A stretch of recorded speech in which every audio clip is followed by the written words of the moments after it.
তুমি জানো তুমি অ্যাক্টিভ, তোমার বন্ধুরা জানে তুমি অ্যাক্টিভ? সেটা তোমার বন্ধুরা কি করে জানবে তুমি যে অ্যাক্টিভ আছো ফেসবুকে? আর ফেসবুকে আমরা সবাই অ্যাক্টিভ বন্ধুবান্ধব খুঁজি, কারণ আমাদের অ্যাক্টিভ বন্ধুবান্ধবের দরকার হয়।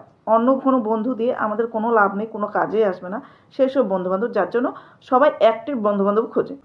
তো এবার তুমি যে অ্যাক্টিভ আছো, এবার চলো কি করে জানাবে তাদেরকে, বা তুমি যে অ্যাক্টিভ আছো কি করে সেটা প্রমাণ করবে, কারণ আজকাল প্রমাণ ছাড়া কোনো কথা বলা যায় না। প্রমাণ। তো চলো দেখে যাই স্ক্রিন রেকর্ডে। তো এখান থেকে চলে যাবো আমরা সোজা সেটিংসে। সেটিংসে যাওয়ার পর এই জায়গাটা আমরা ক্লিক করে নেবো। ক্লিক করে নেওয়ার পর নতুন আর একটা ইন্টারপেজে আমাকে নিয়ে আসলো, আর একটা ইন্টারপেজে নিয়ে আসলো। নিচের দিকে স্ক্রল করব, নিচের দিকে স্ক্রল করে নেওয়ার পর এখানে দেখো লেখা আছে অ্যাক্টিভ স্ট্যাটাস। এই জায়গাটা আমি ক্লিক করে দেবো। ক্লিক করে দেওয়ার পর দেখো আমার টিকমার্ক করা আছে। এবার তোমাদের কি, তোমাদের টিকমার্ক করা আছে কি না আছে চটপট করে এখনই দেখে নাও টিকমার্ক করা আছে কি না আছে। টিকমার্ক যদি করা থাকে তাহলে তুমি অ্যাক্টিভ, তোমার ফেসবুক বন্ধুরা জানছে তুমি অ্যাক্টিভ। এবার যদি টিকমার্ক করা না থাকে চটপট করে এই জায়গাটা টিকমার্ক করে নাও। তারা